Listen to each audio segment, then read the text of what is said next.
একটা পোস্টেজ শব্দটির অক্ষরগুলো কত রকমের সাজানো যায় যেন স্বরবর্ণগুলো জোড় স্থান দখল করে।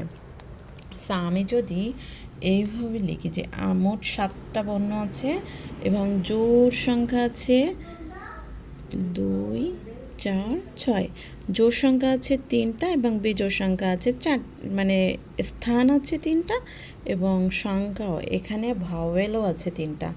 একটা হচ্ছে ও, এ, ই, এখানে 3টাই আছে ভাওয়েল এবং সেগুলো জোড় সংখ্যায় বসবে, মানে 3টা। তার মানে 3 এবং 4টা কনসোনেন্ট এবং 4টাই বিজোড় সংখ্যায় অবস্থানে বসবে। তো 4 তার মানে হচ্ছে 3 ফ্যাক্টোরিয়াল গুণ 4 ফ্যাক্টোরিয়াল। আমরা জানি 3 ফ্যাক্টোরিয়াল মানে 3 গুণ 2 এবং 4 ফ্যাক্টোরিয়াল 4 গুণ 3 গুণ 2, দেন হচ্ছে 144 অ্যান্সার।